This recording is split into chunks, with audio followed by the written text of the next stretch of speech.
Et si la plus grande victoire était celle qui ne laisse aucune trace? Depuis des milliers d'années, les humains font la guerre. Ils se battent, s'affrontent, se détruisent. Mais il y a plus de 2000 ans, un homme a écrit quelque chose de radicalement différent. Pour lui, le véritable génie militaire ne consiste pas à vaincre sur un champ de bataille, mais à gagner avant même que le combat ne commence.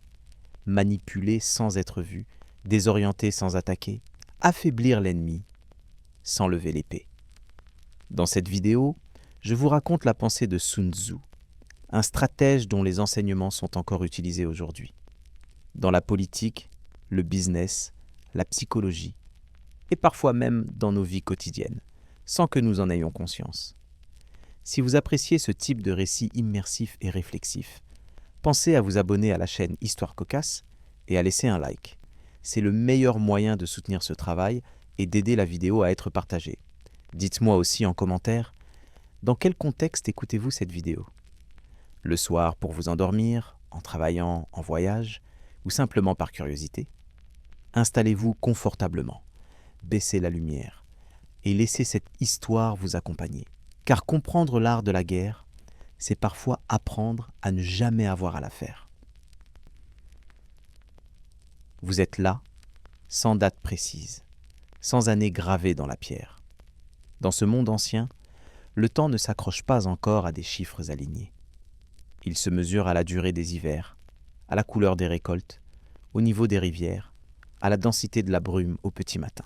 On dit plutôt l'année où le fleuve a débordé, le printemps où la grêle a cassé les jeunes pousses, la saison où les hommes sont partis et ne sont pas tous revenus. Souvent, la mémoire se coupe en deux comme une planche. Avant la guerre, après la guerre. Autour de vous, la Chine n'est pas un ensemble unifié et tranquille. Elle est morcelée, découpée en royaumes rivaux, chacun persuadé que sa survie dépend de sa vigilance. Les frontières ne sont pas des lignes nettes, mais des zones mouvantes, des marges incertaines. Une colline, un gué, un pont de bois, une tour de guet suffisent parfois à faire basculer la sécurité d'un côté ou de l'autre. Vous marchez sur un chemin de terre battue et vous sentez sous vos sandales un sol dur, tassé par des générations. La poussière s'accroche à vos vêtements et l'air porte cette odeur mêlée de terre sèche, de bois brûlé, de bêtes et de sueur humaine. Dans les villages, la vie continue, et pourtant, elle n'est jamais tout à fait légère. Vous voyez des mains qui travaillent vite, comme si le temps pouvait manquer. Vous remarquez des greniers fermés avec un soin particulier, des jarres enterrées à demi, des provisions cachées sous des nattes. Les maisons sont parfois reconstruites plus bas, à l'abri du vent et des regards. Certains murs semblent avoir été réparés avec des pierres inégales, comme si l'on avait pris ce qu'on trouvait, sans attendre. Même les chemins racontent pour la peur. Ils contournent des passages trop ouverts, évitent une crête, se faufilent près des bosquets. On apprend ici à disparaître un peu. La guerre n'est pas toujours un choc brutal. Elle est une pression lente, un déséquilibre qui s'installe. Elle commence quand on ne la voit pas encore, quand les marchés deviennent plus silencieux, quand un messager passe, couvert de poussière, et que les regards se tournent vers lui plus longtemps que d'habitude. Quand les soldats s'entraînent davantage, sans qu'on explique pourquoi, quand les forges tournent tard, et que le métal chauffé rougit comme un soleil fatigué.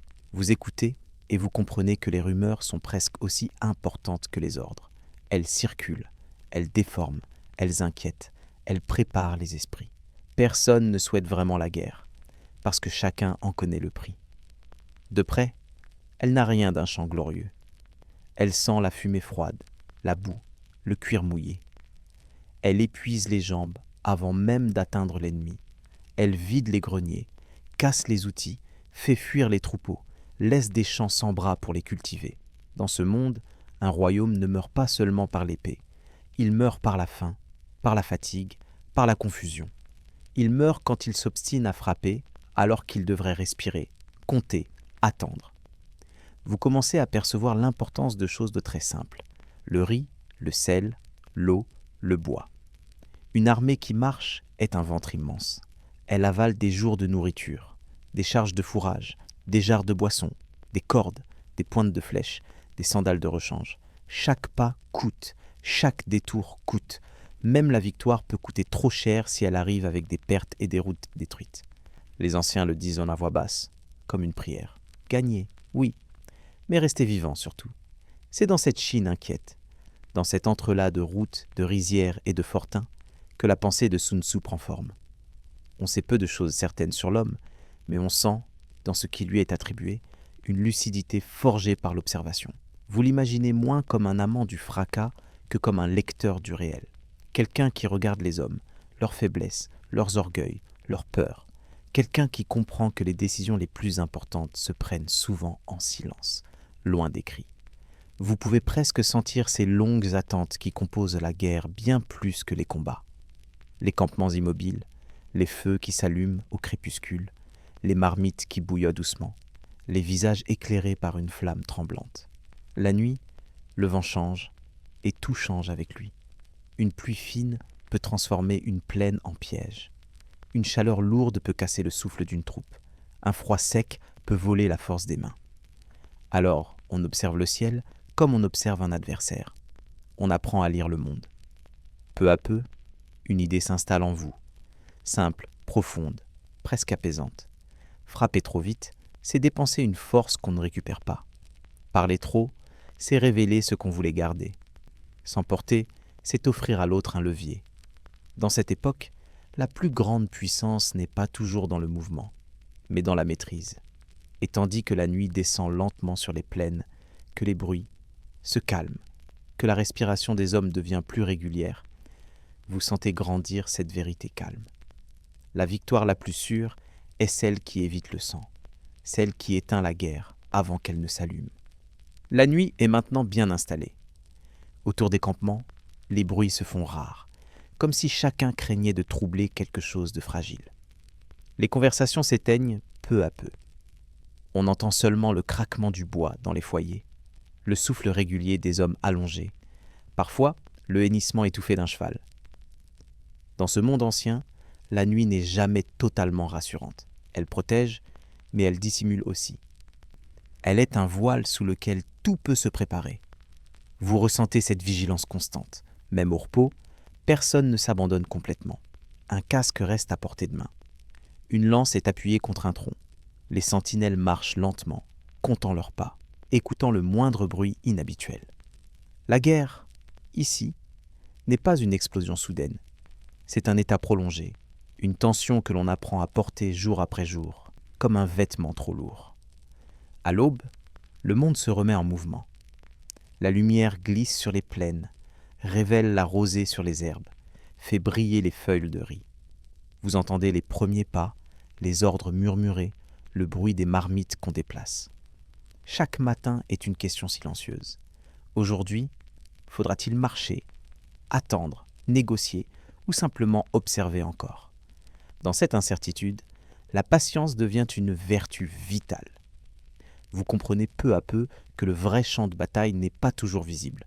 Il est dans l'esprit des hommes, dans leur confiance ou leur peur, dans leur fatigue ou leur discipline.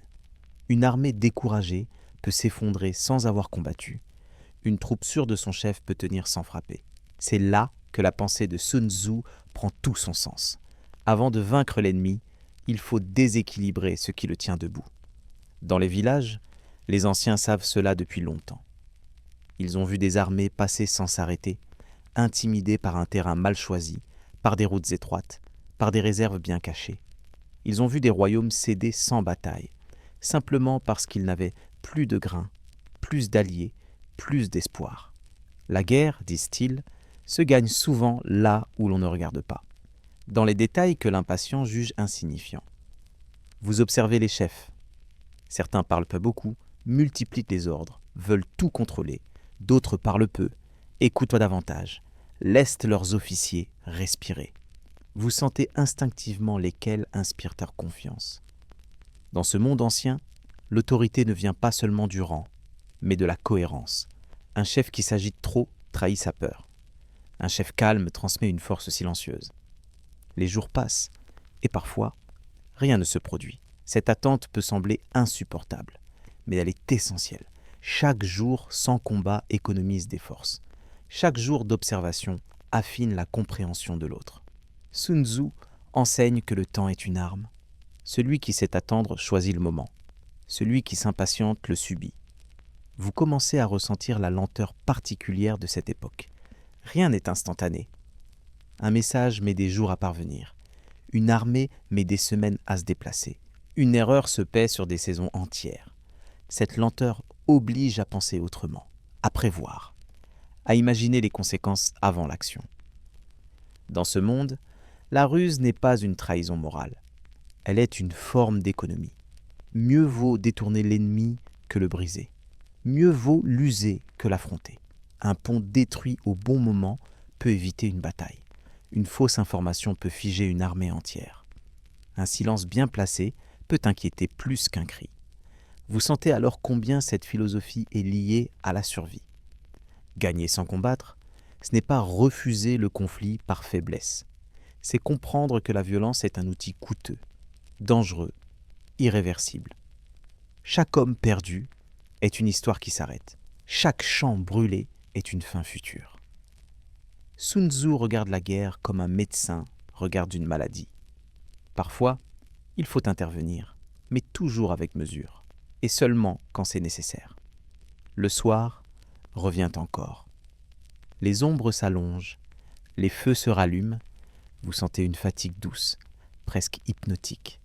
Dans cette répétition des jours et des nuits, une sagesse lente s'installe. La victoire n'est plus un éclat brutal, elle devient un glissement. Un moment où l'adversaire renonce, où le conflit s'éteint de lui-même, faute de carburant. Et tandis que vous laissez votre esprit suivre ce rythme ancien, vous comprenez que ce monde de guerre lente et de silence n'enseigne pas seulement comment gagner. Il enseigne comment durer, comment préserver ce qui compte vraiment, comment transformer la patience, l'observation et la retenue en armes invisibles.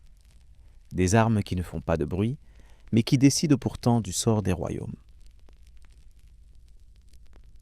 Vous avancez maintenant dans un monde où rien n'est laissé au hasard, même lorsque tout semble immobile. Ici, observer n'est pas une activité passive. C'est un acte profond, exigeant, presque fatigant. Observer, c'est rester éveillé quand d'autres s'endorment. C'est accepter de ne pas agir tout de suite, de ne pas répondre à l'urgence apparente. Dans la Chine ancienne, regarder est déjà une forme de pouvoir. Les collines, les vallées, les cours d'eau ne sont pas de simples paysages. Ils sont des indices. Vous apprenez à lire la pente d'un terrain, la largeur d'un chemin, la manière dont une rivière ralentit ou accélère. Un sol trop meuble peut engloutir des pas. Une gorge étroite peut piéger une armée entière. Un détour apparemment inutile peut cacher une position favorable. Vous sentez que vos sens s'affinent peu à peu. Vous écoutez autrement. Un camp trop bruyant révèle une indiscipline. Des feux trop nombreux signalent peut-être une tentative d'intimidation. Un silence excessif peut masquer une embuscade ou une peur profonde. Rien n'est jamais totalement neutre. Chaque détail raconte quelque chose à celui qui sait attendre. Dans les villages proches des frontières, l'observation est aussi humaine. Vous regardez les visages. Vous remarquez la manière dont les gens parlent d'un royaume voisin. Avec assurance, avec crainte, avec mépris. Ces nuances comptent, car une population inquiète peut trahir des faiblesses. Une population confiante peut dissimuler une force invisible. Vous comprenez que voir sans être vu est une discipline. Les éclaireurs avancent doucement. Ils laissent car peu de traces. Ils se fondent dans le paysage, se déplacent à l'aube ou au crépuscule. Ils observent sans provoquer. Ils notent sans interpréter trop vite. Car mal comprendre un signe est parfois plus dangereux que de ne rien voir du tout. C'est là que la pensée de Sun Tzu prend une dimension presque méditative. Il ne s'agit pas seulement d'espionnage ou de reconnaissance militaire. Il s'agit d'une attitude face au monde. Regarder longtemps, comparer, douter de sa première impression. Accepter que la réalité soit souvent plus complexe que ce qu'elle montre. Vous sentez combien l'impatience est un ennemi sournois. Elle pousse à interpréter trop vite, à voir une faiblesse là où il n'y a qu'une ruse, à croire l'adversaire désorganisé alors qu'il est simplement silencieux. Sun Tzu enseigne que celui qui se précipite se trahit lui-même. Car agir sans comprendre, c'est offrir son flanc à l'inconnu. Observer, c'est aussi se regarder soi-même. Vous prenez conscience de vos propres attentes. de vos désirs de victoire rapide, de vos peurs. Un chef qui ne se connaît pas projette ses illusions sur l'ennemi. Il voit ce qu'il veut voir. Il entend ce qui le rassure. Dans ce monde ancien, cette erreur coûte cher. Les jours passent encore, et vous observez sans cesse. Les saisons changent lentement. La pluie modifie les chemins. La chaleur fatigue les corps. Le froid raidit les muscles. Tout cela influence les hommes autant que les ordres. Une armée affamée pense différemment. Une troupe reposée perçoit mieux les dangers. Rien n'est figé. Vous comprenez alors que l'art de voir sans être vu est aussi l'art de rester flou. Ne pas révéler ses intentions, ne pas montrer ses émotions, ne pas laisser transparaître sa fatigue ou son doute. Car l'ennemi observe lui aussi. Il guette un signe de faiblesse, un mouvement précipité, un changement de rythme. Dans cette lente chorégraphie de regards croisés, la bataille commence bien avant le premier choc. Elle commence dans le silence des collines, dans l'ombre des arbres, dans la patience des hommes qui attendent. Et tandis que vous laissez votre regard parcourir ce monde ancien, calmement, sans jugement hâtif, vous sentez une vérité simple s'installer, presque rassurante. Celui qui voit clair n'a pas besoin de frapper vite. Celui qui comprend profondément peut choisir de ne pas frapper du tout. Plus vous avancez dans ce monde ancien, plus vous comprenez que l'observation n'est pas seulement une technique militaire. C'est une posture intérieure, une manière d'habiter le temps sans le brusquer. Ici, celui qui sait regarder sait déjà se retenir. Et cette retenue est une force rare. Vous passez des heures à observer sans rien faire d'autre. Au début, cela semble inutile. Puis, peu à peu, des détails émergent. La façon dont une troupe se déplace révèle son niveau d'entraînement. Des pas trop lourds indiquent pas la fatigue. Des rangs irréguliers trahissent l'indiscipline. Des hommes qui plaisantent trop fort cachent parfois leur inquiétude. À l'inverse, un silence calme peut être le signe d'une confiance solide. Vous apprenez aussi à observer ce qui ne change pas.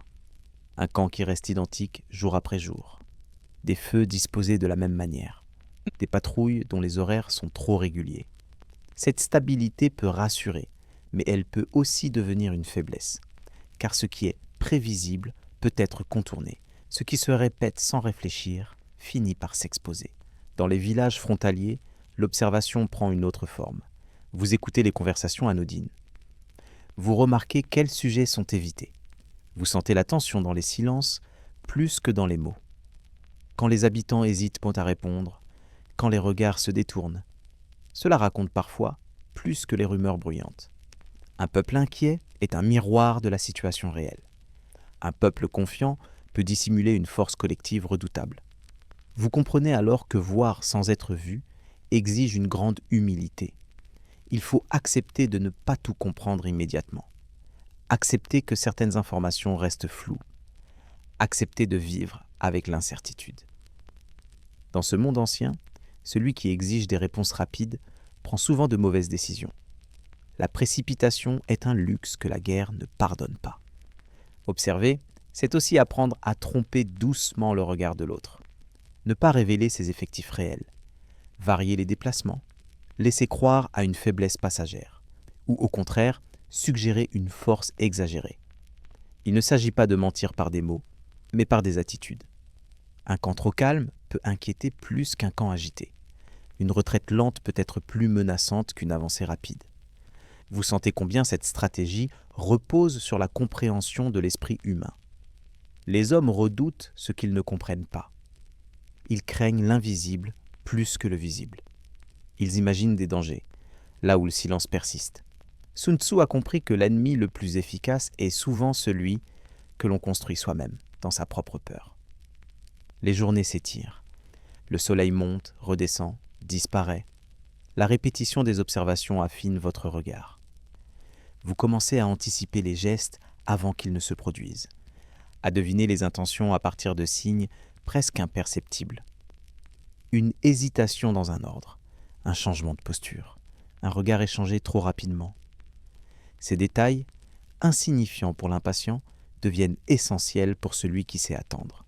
Dans cette lente école de l'observation, vous apprenez aussi à protéger vos propres intentions, à garder vos pensées calmes, à ne pas laisser transparaître vos doutes, à marcher sans précipitation, à parler peu, car chaque émotion visible est une information offerte à l'autre. Chaque réaction excessive est une faille possible. Peu à peu, vous comprenez que l'art de voir sans être vu transforme la guerre elle-même.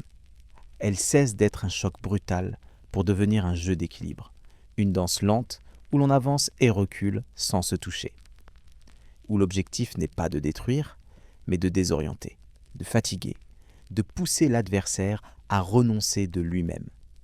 Et dans ce monde ancien, où le temps s'écoule différemment, cette approche devient presque apaisante.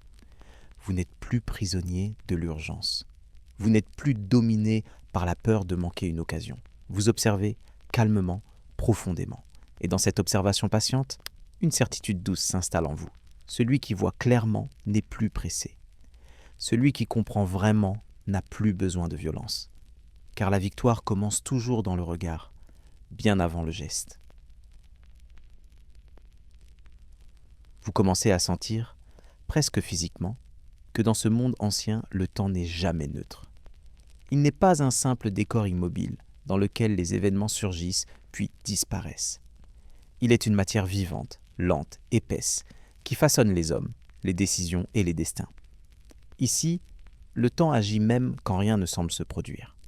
Il travaille en silence, comme l'eau qui creuse la pierre sans jamais se presser. Les jours passent sans bataille, et pourtant tout change. Les corps s'habituent à la marche ou s'épuisent. Les réserves diminuent lentement ou se reconstituent avec peine. Les esprits se renforcent ou se fissurent. Vous comprenez que chaque lever de soleil sans combat modifie l'équilibre général, même si aucun drapeau n'a encore bougé. Dans les camps, le temps se lit sur les visages. Les épaules se voûtent imperceptiblement. Les gestes deviennent mécaniques. Un soldat qui attend trop longtemps sans comprendre finit par douter. Mais un soldat qui attend en sachant pourquoi développe une discipline silencieuse.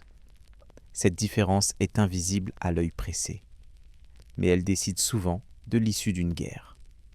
Vous observez les chefs les plus expérimentés. Ils ne se laissent pas troubler par l'apparente immobilité. Ils savent que l'ennemi, lui aussi, est soumis à l'usure du temps. Ses vivres diminuent, ses alliances te fragilisent, ses messagers parcourent des distances toujours plus longues. Ces hommes pensent à leur famille, aux champs laissés sans bras, aux saisons qui ne les attendront pas. Dans ce monde ancien, maintenir une armée mobilisée est déjà une lutte. Chaque jour coûte de la nourriture, du repos, de la patience. Un royaume peut sembler puissant, mais s'il s'épuise à rester en tension permanente, il se détruit lentement de l'intérieur. La fatigue ne fait pas de bruit, mais elle frappe juste. C'est là que la pensée de Sun Tzu prend toute sa profondeur. Pour lui, le temps est une arme plus fiable que la violence. Il use sans blesser.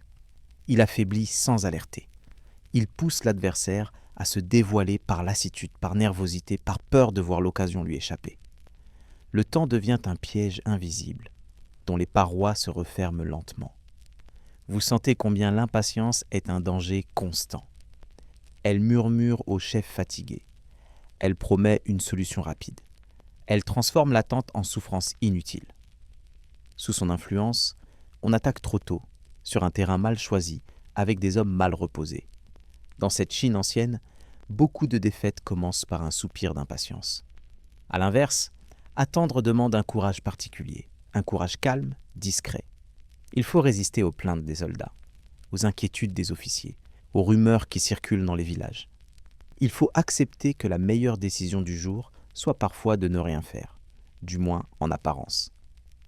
Ce renoncement temporaire est souvent incompris, mais il sauve des vies. Vous commencez à percevoir que le temps révèle ce que les mots cachent. Un ennemi sûr de lui avance avec régularité. Un ennemi hésitant multiplie les détours. Un ennemi inquiet provoque, teste, puis recule. En observant ces rythmes, vous apprenez à lire l'état intérieur de l'adversaire.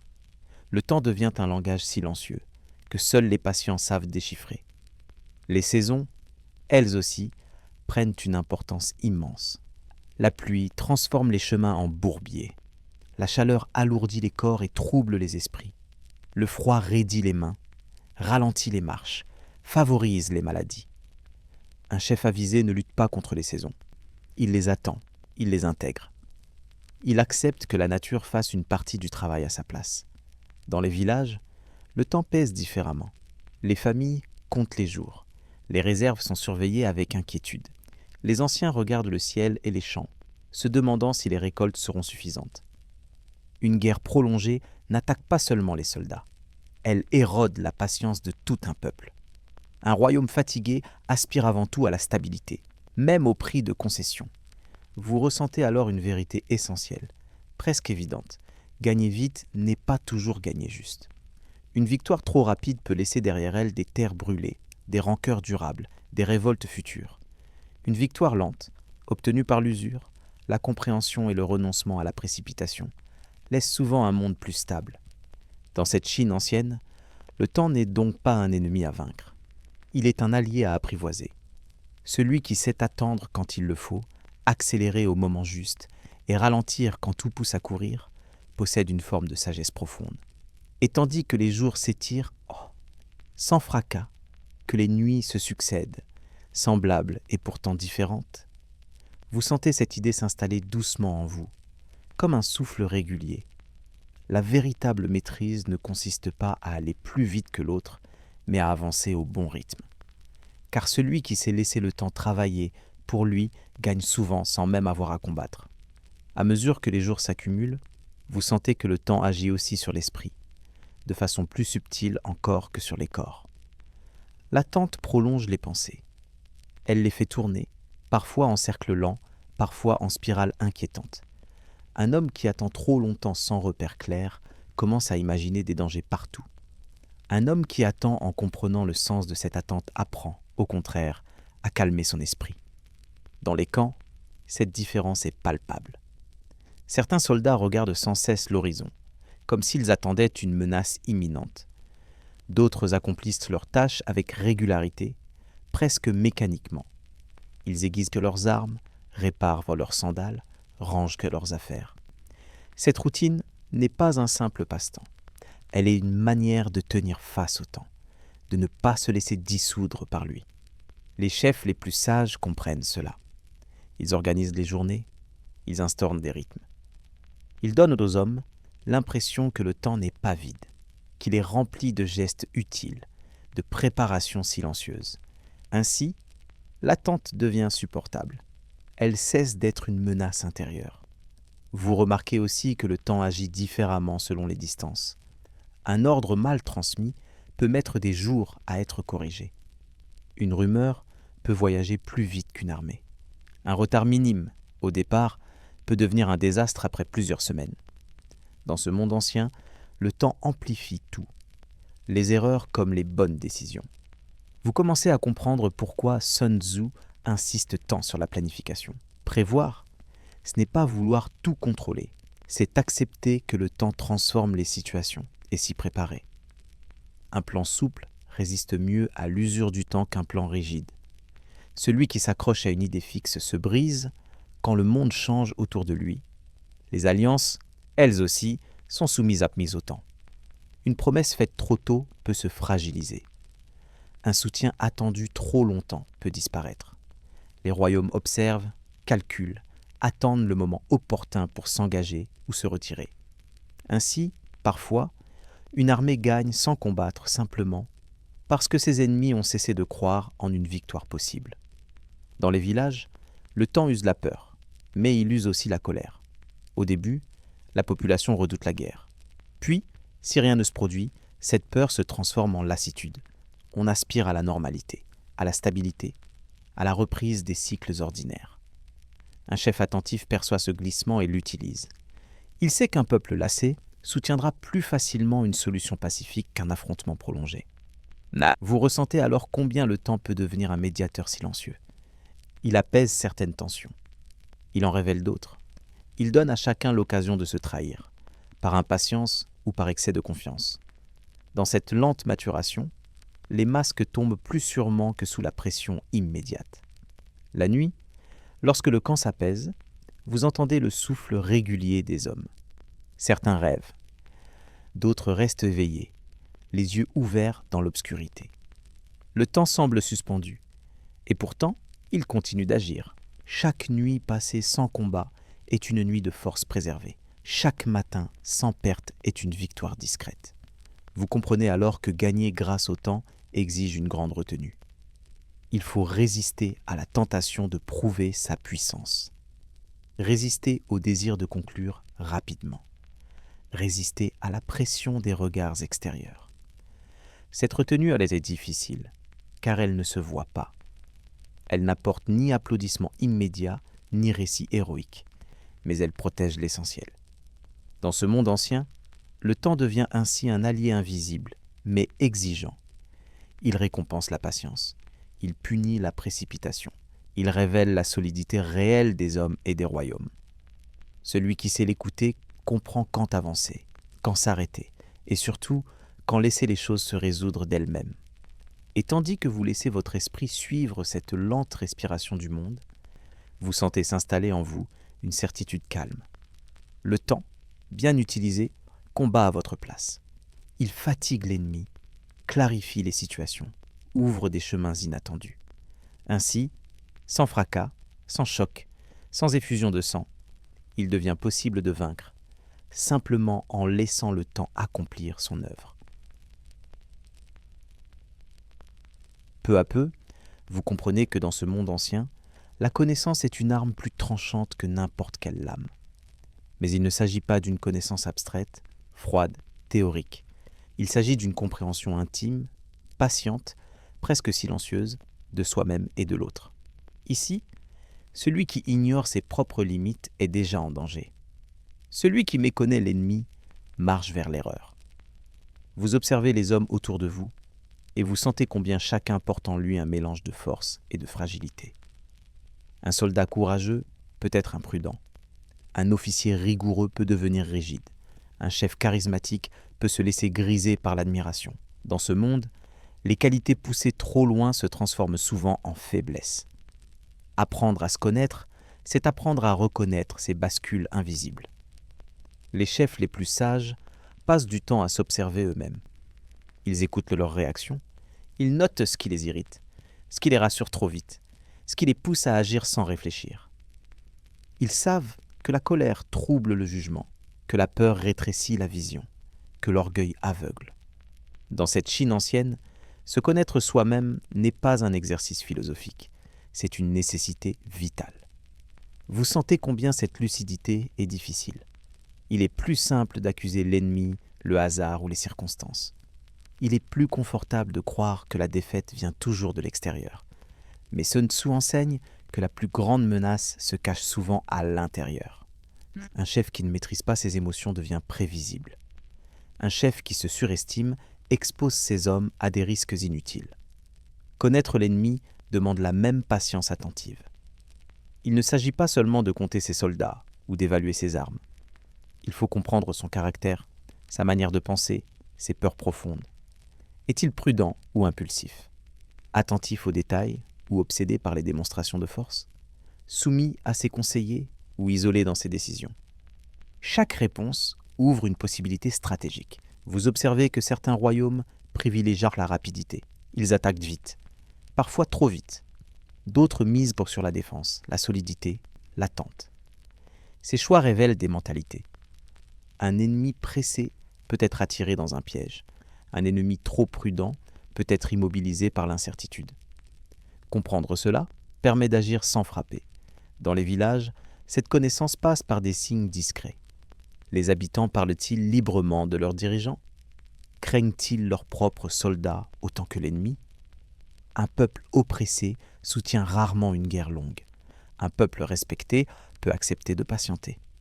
Ces nuances humaines comptent autant que les fortifications ou les réserves de grains.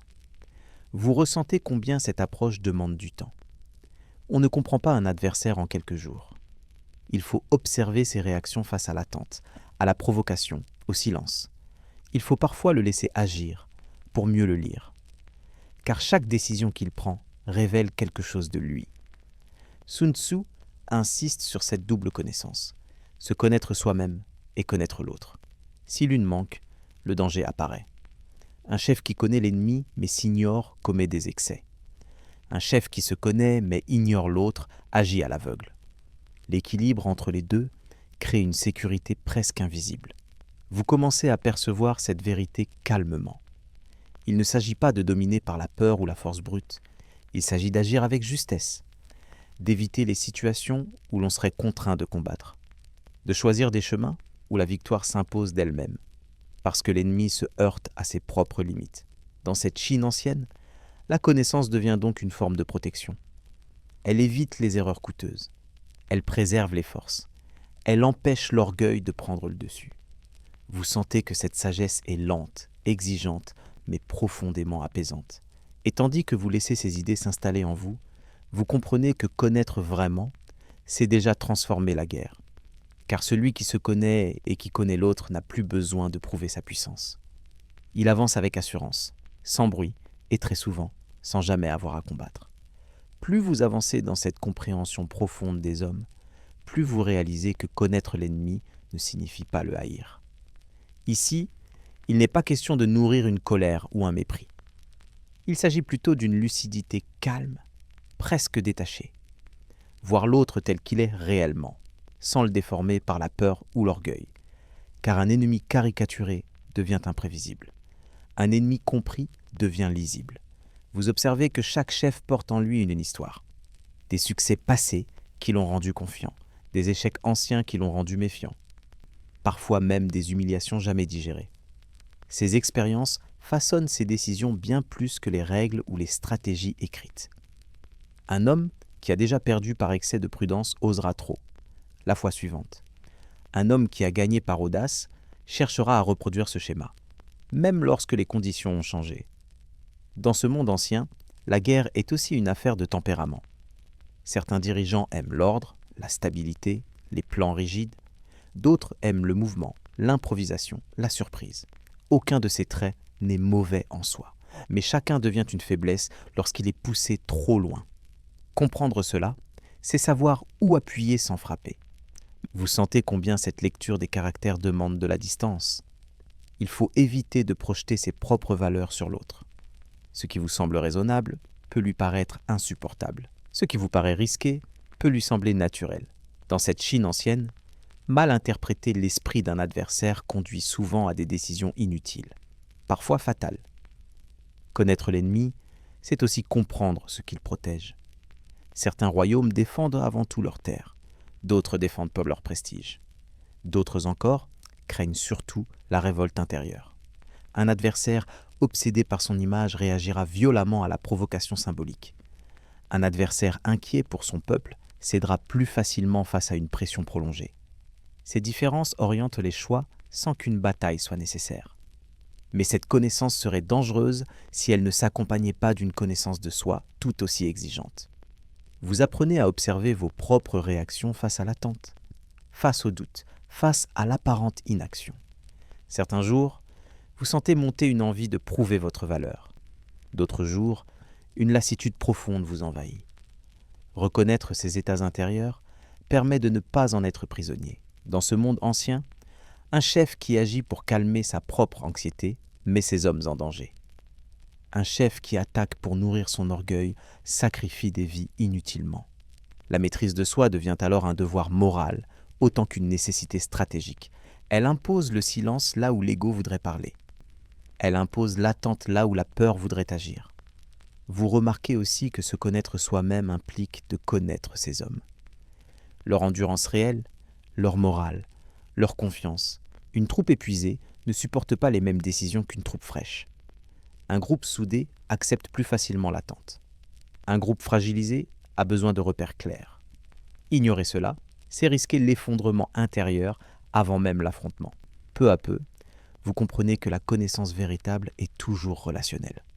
Elle ne se limite pas à accumuler des informations. Elle consiste à relier les signes entre eux, à comprendre comment une décision affecte l'ennemi, mais aussi vos propres forces, à anticiper les répercussions invisibles d'un choix apparemment mineur. Dans les villages, cette lucidité se traduit par des gestes simples. On observe si les habitants coopèrent volontiers ou à contre-cœur. On écoute ce qui se dit à demi-mot. On remarque qui parle avec assurance et qui se tait. Ces indices révèlent alors souvent l'état réel d'un royaume bien mieux que les discours officiels. Vous ressentez alors combien cette approche transforme la guerre elle-même. Elle cesse d'être un choc brutal entre deux masses. Elle devient une confrontation d'esprit, une interaction lente, faite d'ajustements, de retraits, de pression mesurée. L'objectif n'est plus d'écraser, mais de déséquilibrer juste assez pour que l'autre renonce. Dans cette Chine ancienne, connaître l'ennemi et se connaître soi-même permet d'éviter les situations irréversibles, celles où la violence s'emballe, celles où les erreurs ne peuvent plus être corrigées. Cette connaissance agit comme un garde-fou, une protection invisible contre les excès. Et tandis que vous laissez cette sagesse s'ancrer en vous, vous comprenez une vérité profonde, presque apaisante. Celui qui se connaît vraiment n'a plus besoin de se mesurer sans cesse aux autres. Celui qui comprend l'ennemi n'a plus besoin de le détruire, car dans bien des cas, la guerre se termine d'elle-même. Lorsque chacun se heurte à ses propres limites et que la lucidité prend la place de la violence. Vous découvrez maintenant une dimension plus subtile encore de cette guerre sans combat. Une dimension qui ne repose ni sur la force, ni sur la vitesse, ni même sur le temps seul. Elle repose sur la perception, sur ce que l'ennemi croit voir, comprendre et anticiper. Dans ce monde ancien, tromper ne signifie pas forcément mentir. Il s'agit plutôt d'orienter le regard de l'autre, de l'amener à se tromper lui-même. Vous comprenez vite que les hommes réagissent moins à la réalité qu'à l'idée qu'ils s'en font. Un danger imaginé peut paralyser plus sûrement qu'un danger réel. Une faiblesse supposée peut attirer une attaque imprudente. Un silence prolongé peut faire naître 1000 hypothèses, souvent plus inquiétantes que la vérité. Ici, la guerre se joue autant dans l'esprit que sur le terrain. Vous observez les camps, les déplacements, les gestes répétés. Tout cela est visible. Mais ce qui est visible n'est pas toujours ce qui est vrai. Une armée peut sembler nombreuse parce qu'elle allume beaucoup de feux. Elle peut paraître désorganisée parce qu'elle multiplie les mouvements inutiles. Elle peut donner l'illusion de la faiblesse pour masquer une préparation minutieuse. Vous sentez que l'apparence devient un outil, presque une arme. Dans cette Chine ancienne, on apprend très tôt que montrer sa force réelle est rarement avantageux. Celui qui exhibe, tout s'expose. Celui qui dissimule conserve une marge de manœuvre. Il ne s'agit pas de mentir par des paroles, mais de parler par des actes ambigus, de laisser l'autre interpréter, supposer, extrapoler. L'illusion naît souvent dans l'esprit de celui qui regarde. Vous comprenez alors que l'ennemi est souvent son propre piège. Face à l'incertitude, il projette ses peurs. Face au silence, il imagine des menaces. Face à l'inaction, il soupçonne une ruse. Sun Tzu a compris que l'homme redoute davantage ce qu'il ne comprend pas que ce qu'il voit clairement. Ainsi, en ne montrant pas tout, on laisse l'adversaire s'inquiéter à votre place. Vous observez des exemples simples. Une retraite lente, bien ordonnée, peut sembler être une fuite, mais elle peut aussi attirer l'ennemi sur un terrain défavorable. Un camp apparemment relâché peut cacher une discipline rigoureuse. Une absence de réaction peut être interprétée comme de la faiblesse, alors qu'elle n'est que patience. L'illusion fonctionne parce qu'elle s'appuie sur des attentes humaines très anciennes. Dans ce monde ancien, les chefs les plus efficaces sont ceux qui comprennent les réflexes de l'esprit humain. L'homme veut croire ce qui conforte son désir. Il veut voir des signes de victoire là où il espère gagner. Il veut interpréter le moindre indice dans le sens qui le rassure. L'illusion stratégique consiste à nourrir ses biais sans jamais les forcer. Vous sentez combien cette approche demande du contrôle. Il faut résister à l'envie de réagir. Résister à la tentation de corriger l'erreur de l'autre. Laisser l'ennemi se tromper est parfois plus efficace que de le contredire. Dans cette retenue, il y a une forme de sagesse froide, mais profondément humaine. Les rumeurs jouent ici un rôle essentiel. Elles circulent plus vite que les armées. Elles se transforment en chemin. Un murmure bien placé peut ralentir une marche. Une information incomplète peut semer le doute dans un état-major entier. Vous comprenez que l'illusion n'a pas besoin d'être parfaite. Elle doit seulement être plausible. Dans les villages, vous observez comment une simple présence modifie les comportements. Des soldats qui passent calmement peuvent rassurer ou inquiéter, selon le contexte. Une garnison visible peut dissuader, mais elle peut aussi provoquer. Choisir ce que l'on montre, où et quand, devient un art délicat. Montrer trop, c'est risquer l'affrontement. Ne rien montrer, c'est parfois laisser l'autre imaginer le pire. Vous ressentez alors combien cette stratégie est liée à la connaissance évoquée plus tôt. On ne trompe efficacement que celui que l'on comprend. Une illusion mal adaptée échoue. Une mise en scène grossière se retourne contre celui qui l'utilise. Il faut connaître les peurs, les attentes, les habitudes de l'adversaire pour orienter son regard sans éveiller ses soupçons. Peu à peu, vous comprenez que cette manière de faire transforme la guerre en théâtre silencieux. Chaque mouvement est un message, chaque immobilité est un signal. Chaque choix d'apparence est une phrase adressée à l'esprit de l'autre. La victoire ne vient pas d'un coup, mais d'une accumulation de malentendus soigneusement entretenus. Dans cette Chine ancienne, tromper sans mentir permet d'éviter l'irréparable. Car lorsque l'ennemi renonce par erreur de jugement, lorsqu'il recule sans avoir été frappé, lorsqu'il se retire en croyant éviter un piège, les vies sont préservées, les terres intactes, les rancœurs limitées. Et tandis que vous laissez cette idée s'installer en vous, calmement, vous comprenez une vérité essentielle. L'illusion stratégique ne consiste pas à créer un mensonge, mais à laisser l'ennemi se raconter lui-même l'histoire qui le conduira à renoncer. À mesure que vous vous imprégnez de cette logique de l'illusion, vous comprenez qu'elle exige une grande maîtrise de soi. Car pour laisser l'ennemi se tromper, il faut accepter de ne pas corriger ce qu'il croit voir. Il faut supporter l'inconfort de l'ambiguïté. Il faut parfois donner l'impression d'être faible, lent, hésitant, alors même que tout est prêt. Cette retenue est difficile, car elle va à l'encontre de l'orgueil humain. Dans ce monde ancien, beaucoup de chefs échouent, non par manque de force, mais par excès de démonstration. Ils veulent montrer qu'ils contrôlent la situation. Ils veulent rassurer leurs hommes par des gestes visibles. Ils veulent impressionner l'ennemi par des signes clairs. Mais chaque signe clair est aussi une information offerte. Chaque démonstration ferme une porte invisible. Vous commencez à percevoir combien l'illusion stratégique repose sur le flou. Un flou entretenu avec soin. Ni trop opaque, ni trop transparent. Un flou qui laisse place à l'interprétation, car l'esprit humain déteste le vide. Face à l'incertitude, il invente, extrapole, anticipe. Et bien souvent, il exagère le danger. Dans les camps, vous observez comment de simples variations peuvent troubler l'adversaire. Changer l'emplacement des feux, modifier les horaires de patrouille, faire circuler des groupes sans raison apparente. Ces gestes n'ont pas besoin d'être spectaculaires. Ils doivent seulement rompre la régularité. Ce qui est irrégulier inquiète plus que ce qui est ouvertement menaçant. Vous comprenez aussi que l'illusion doit rester cohérente dans le temps. Une ruse ponctuelle peut surprendre, mais une illusion durable use l'ennemi. Elle l'oblige à douter chaque jour un peu plus de ses propres analyses, à remettre en question ses décisions passées, à hésiter là où il devrait agir. Et cette hésitation, répétée, devient une faiblesse profonde. Sun Tzu insiste sur ce point avec une sobriété implacable. Lorsque l'ennemi ne sait plus ce qui est vrai, il cesse d'agir avec assurance. Il devient réactif. Il attend des signes, il cherche des confirmations. Et pendant ce temps, vous conservez l'initiative sans jamais l'exhiber. Vous sentez combien cette approche demande une connaissance fine des limites humaines. Tromper sans mentir, c'est respecter une frontière invisible. Si l'illusion est trop grossière, elle se brise. Si elle est trop complexe, elle s'effondre sous son propre poids. Il faut donc choisir des gestes simples, plausibles, presque banals. Car ce sont les choses banales que l'on ne remet pas en cause. Dans les villages, l'illusion agit différemment encore. Une présence discrète peut être interprétée comme une surveillance constante.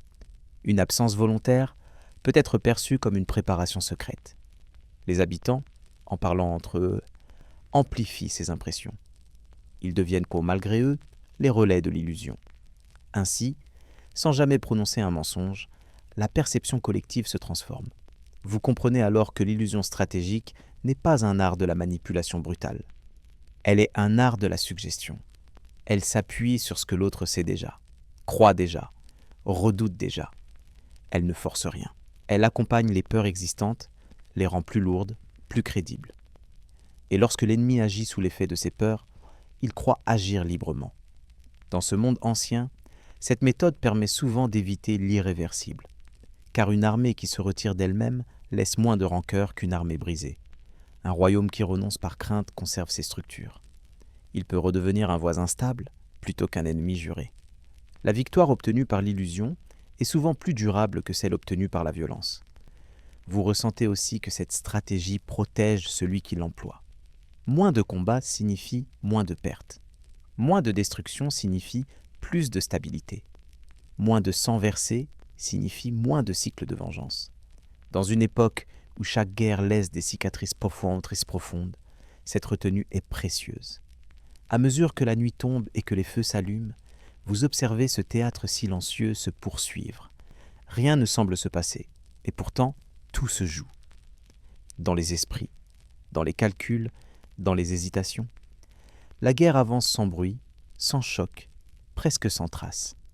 Et tandis que vous laissez votre esprit s'imprégner de cette sagesse subtile, vous comprenez une vérité essentielle, lente, presque réconfortante. Tromper sans mentir, ce n'est pas nier la réalité, c'est laisser l'ennemi se perdre dans ses propres interprétations. Ainsi, sans lever l'épée, sans donner l'ordre d'attaquer, il devient possible de gagner, simplement en laissant l'illusion faire son œuvre. Vous comprenez maintenant que, dans ce monde ancien, la victoire ne dépend pas seulement de l'ennemi, elle dépend aussi, et peut-être surtout, de ceux que l'on dirige. Car une armée n'est pas un objet que l'on déplace à volonté.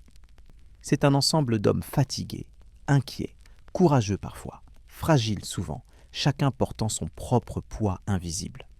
Savoir gouverner ces hommes sans recourir à la peur, ni aux cris, devient alors une compétence essentielle. Dans les camps, vous observez différentes manières de commander. Certains chefs crient beaucoup. Ils multiplient les ordres, les menaces, les punitions. Ils veulent imposer l'obéissance par la tension permanente. Mais vous voyez aussi les effets de cette méthode. Des regards fuyants, des gestes mécaniques, une obéissance sans conviction. Ces hommes obéissent, oui, mais ils n'adhèrent pas. Et au premier choc sérieux, cette obéissance fragile peut se fissurer. À l'inverse, d'autres chefs parlent peu. Leur voix est calme. Leurs ordres sont simples, clairs, cohérents. Ils expliquent parfois le sens général d'une attente ou d'un déplacement. Ils ne promettent pas la gloire, mais la survie. Vous remarquez que les hommes sous leurs ordres marchent différemment. Le pas est plus régulier. Les gestes sont moins nerveux. La confiance circule silencieusement. Dans cette Chine ancienne, gouverner les hommes sans élever la voix n'est pas un signe de faiblesse. C'est au contraire une marque de maîtrise. Un chef qui crie montre qu'il a perdu le contrôle de lui-même.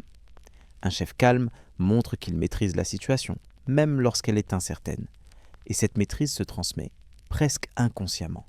Vous ressentez combien la cohérence est essentielle. Un ordre contredit le lendemain sème le doute. Une décision injuste, même isolée, brise la confiance. Les hommes observent tout. Ils retiennent les incohérences plus que les discours. Dans ce monde ancien, la loyauté ne se décrète pas. Elle se construit jour après jour. Sun Tzu comprend que l'autorité véritable repose sur l'exemple. Un chef qui supporte les mêmes fatigues que ses hommes inspire le respect. Un chef qui mange la même nourriture, qui endure le même froid, crée une proximité silencieuse. Il n'a pas besoin de se montrer dur, car sa présence suffit. Les hommes savent qu'il ne les sacrifiera pas inutilement.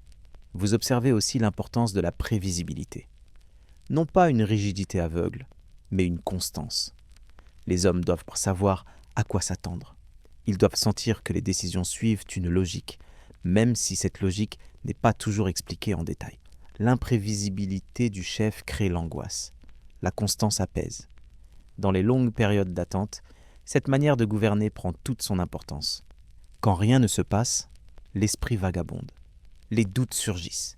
Les rumeurs circulent. Un chef calme, présent, attentif, empêche ses inquiétudes de prendre trop d'ampleur. Il ne parle pas pour remplir le silence, mais pour le structurer. Vous comprenez aussi que gouverner sans élever la voix signifie savoir, écouter.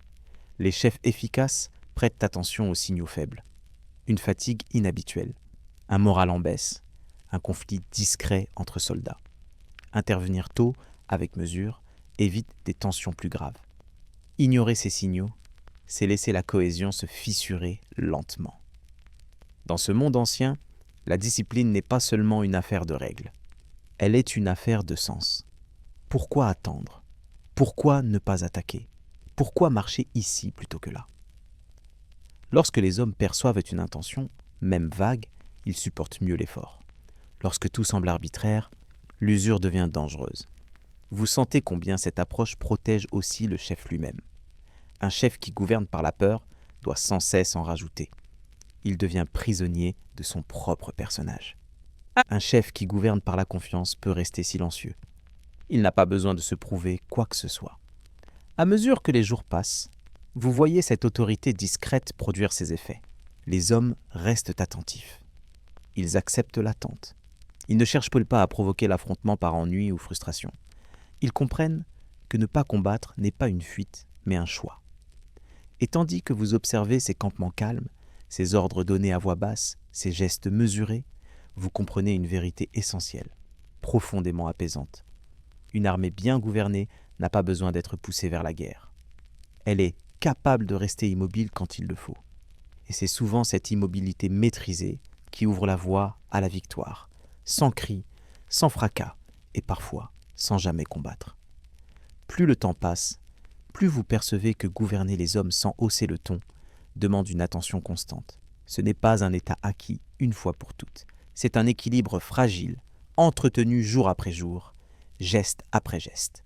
La confiance, ici, ressemble à une braise. Elle éclaire et réchauffe, mais elle peut aussi s'éteindre si on la néglige. Dans les camps, vous remarquez que les chefs les plus respectés ne cherchent pas à être aimés. Ils cherchent à être justes. Ils ne promettent pas ce qu'ils ne peuvent tenir. Ils ne dissimulent pas les difficultés, mais ils les exposent avec sobriété. Cette honnêteté calme apaise plus sûrement que de grands discours. Les hommes préfèrent une vérité difficile à une illusion fragile. Vous observez comment ces chefs utilisent le silence. Ils ne répondent pas immédiatement à chaque inquiétude. Ils laissent parfois une question en suspens, le temps que chacun y réfléchisse. Ce silence n'est pas un mépris. Il est un espace laissé à l'intelligence collective. Dans ce monde ancien, parler trop vite peut affaiblir l'autorité plus sûrement que se taire. Vous sentez aussi combien la justice quotidienne compte. Une punition injuste laisse une trace durable. Une récompense méritée renforce la cohésion. Les hommes n'oublient pas les petites décisions. Ils les observent, les commentent, les mémorisent. Un chef qui traite équitablement les conflits mineurs évite souvent des ruptures de plus graves. La fatigue joue un rôle central. Un homme épuisé devient irritable, imprudent, parfois indiscipliné. Gouverner sans élever la voix, c'est savoir ménager les forces, accorder du repos quand c'est possible, répartir les tâches avec discernement. Un soldat qui se sent respecté dans ses limites physiques accepte plus facilement les efforts nécessaires. Dans cette Chine ancienne, la cohésion repose aussi sur le sentiment d'utilité. Un homme qui sait pourquoi il agit supporte mieux la contrainte. Les chefs avisés expliquent rarement les détails, mais ils donnent un cap. Ils font comprendre que chaque attente, chaque détour, chaque immobilité a un sens. Ce sens partagé transforme l'obéissance en participation. Sun Tzu a parfaitement compris cela. Les hommes ne suivent pas durablement un chef par crainte, mais par confiance. La peur pousse à obéir tant que le danger est immédiat. La confiance permet de tenir dans la durée. Et la durée, dans la guerre, est souvent décisive. Vous observez également l'importance du respect mutuel entre les chefs intermédiaires. Un commandement qui se contredit se fragilise. Des officiers qui se dénigrent en public sapent l'autorité générale. Les chefs les plus efficaces règlent leurs désaccords à l'écart. Ils présentent pour un front calme et uni. Cette unité visible rassure les hommes, même lorsque la situation reste incertaine. Dans les périodes d'attente prolongée, cette manière de gouverner révèle toute sa valeur. L'ennui est un ennemi discret. Il pousse à l'imprudence, à la provocation inutile, à la nostalgie excessive. Un chef attentif occupe les esprits sans les épuiser. Il maintient une activité suffisante pour éviter la stagnation, sans créer de tensions superflues. Vous ressentez combien cette autorité discrète protège aussi la morale collective. Les hommes ne se sentent pas utilisés comme de simples pions. Ils sentent que leur survie compte, que leur fatigue est prise en considération. Cette reconnaissance tacite nourrit une loyauté profonde, souvent plus solide que celle obtenue par la contrainte. Dans ce monde ancien, gouverner sans élever la voix permet aussi d'éviter les excès. Les ordres impulsifs, donnés sous le coup de l'émotion, sont plus rares. Les décisions sont prises après réflexion, parfois après consultation. Même lorsque l'erreur survient, elle est assumée avec calme. Cette attitude limite les réactions en chaîne, si dangereuses en temps de guerre. Peu à peu, vous comprenez que cette manière de diriger transforme la relation à la victoire elle-même. Il ne s'agit plus de prouver sa supériorité. Il s'agit de préserver l'équilibre, de maintenir les forces intactes, de rester maître de soi quand l'autre s'agite. Et tandis que vous observez ces hommes marcher sans cri, attendre sans révolte, obéir sans humiliation, vous sentez s'installer une certitude douce, presque rassurante. Une armée gouvernée avec calme devient un outil précis, silencieux, patient. Elle n'a pas besoin d'être lancée dans la violence pour exister. Elle peut rester immobile sans se dissoudre. Et très souvent, c'est cette maîtrise intérieure, cette autorité sans éclat, qui permet de gagner sans jamais avoir à combattre. Vous sentez maintenant que la guerre, dans ce monde ancien, ne se joue jamais uniquement entre des hommes. Elle se joue avec la terre, avec l'eau, avec le vent, avec la lumière du jour et l'obscurité de la nuit. Le monde lui-même participe. Ignorer ces signes, c'est combattre à l'aveugle. Les comprendre, c'est souvent éviter le combat. Vous marchez lentement sur un terrain que d'autres parcourent trop vite. Sous vos pieds, le sol change. Par endroits, il est ferme, rassurant. Ailleurs, il devient meuble, traître, prêt à engloutir les pas. Vous apprenez à sentir ces variations, à écouter le bruit qu'elles produisent sous la marche, à comprendre qu'un terrain qui paraît favorable à midi peut devenir un piège à la tombée du jour. Dans cette Chine ancienne, le relief n'est jamais neutre. Une colline offre une vue large, mais expose au vent et à la fatigue. Une vallée protège, mais enferme. Une rivière ralentit l'ennemi, mais ralentit aussi celui qui la traverse. Chaque choix engage des conséquences. Vous comprenez que le bon terrain n'est pas celui qui semble le plus fort, mais celui qui convient au moment précis. Vous observez les chefs expérimentés. Ils passent du temps à regarder la terre. Ils marchent, ils s'arrêtent, ils écoutent le vent. Ils observent les nuages. Ils savent que le monde parle à qui sait l'écouter. Un changement d'odeur annonce parfois la pluie. Une brume persistante modifie la visibilité. Un vent contraire épuise les hommes avant même l'effort. Le climat devient alors un allié ou un ennemi invisible. La chaleur écrase les corps, ralentit la pensée, irrite les esprits. Le froid raidit les mains, rend les gestes moins sûrs, fragilise les plus faibles. La pluie transforme les routes en bourbiers, les collines en glissades, les nuits en épreuves. Un chef avisé ne lutte pas contre ses forces. Il les attend, il les anticipe, il les utilise. Sun Tzu comprend que le monde naturel n'est pas un décor, mais un partenaire. Il enseigne que choisir le moment, c'est souvent choisir le climat. Attendre la pluie pour empêcher une marche, attendre la sécheresse pour sécuriser un passage, attendre le vent favorable pour masquer un mouvement. Ainsi, la nature agit à votre place, sans bruit, sans fatigue. Vous ressentez combien cette attention apaise. Au lieu de forcer, vous vous adaptez. Au lieu de lutter, vous accompagnez. La guerre cesse d'être une confrontation brutale et devient une lecture attentive du monde. Celui qui sait lire avance sans heurts. Celui qui ignore ces signes se heurte sans comprendre pourquoi. Les signes du monde ne sont pas toujours évidents. Ils demandent pour du temps, de l'observation répétée. Une colline sèche aujourd'hui peut être détrempée demain. Un chemin sûr le matin peut devenir dangereux la nuit. Vous apprenez à ne jamais considérer un lieu comme définitivement acquis. Le monde change, lentement mais sûrement. Dans les villages, les habitants connaissent cet état des signes mieux que quiconque. Ils savent quand le fleuve déborde, quand la terre devient impraticable, quand le vent tourne. Les chefs sages les écoutent. Ils respectent cette connaissance humble, transmise sans livre, par l'expérience. Mépriser ces savoirs, c'est mépriser le monde lui-même. Vous observez aussi comment le terrain influence le moral. Un camp installé sur une hauteur rassure. Un camp coincé dans une cuvette oppresse. La vue de l'horizon apaise certains hommes, en inquiète d'autres. Ces détails semblent mineurs, mais ils façonnent les esprits jour après jour. Un chef attentif choisit un lieu non seulement pour sa sécurité, mais pour l'effet qu'il produit sur ceux qui y vivent. Peu à peu, vous comprenez que le terrain est une écriture lente. Chaque pli du sol raconte une histoire. Chaque obstacle suggère une décision. La guerre devient alors une conversation silencieuse avec le monde. On avance quand le monde ouvre un passage, on s'arrête quand il le ferme. Dans cette Chine ancienne, écouter les signes du monde permet souvent d'éviter l'affrontement. Un ennemi bloqué par la pluie se décourage. Une armée épuisée par la chaleur hésite. Un passage impraticable suffit parfois à faire renoncer à une attaque. La victoire s'obtient sans coup, simplement parce que le monde a été mieux compris. Et tandis que vous observez la terre, le ciel, l'eau et le vent, vous sentez s'installer une vérité calme, presque évidente. Celui qui marche en accord avec le monde n'a pas besoin de le forcer.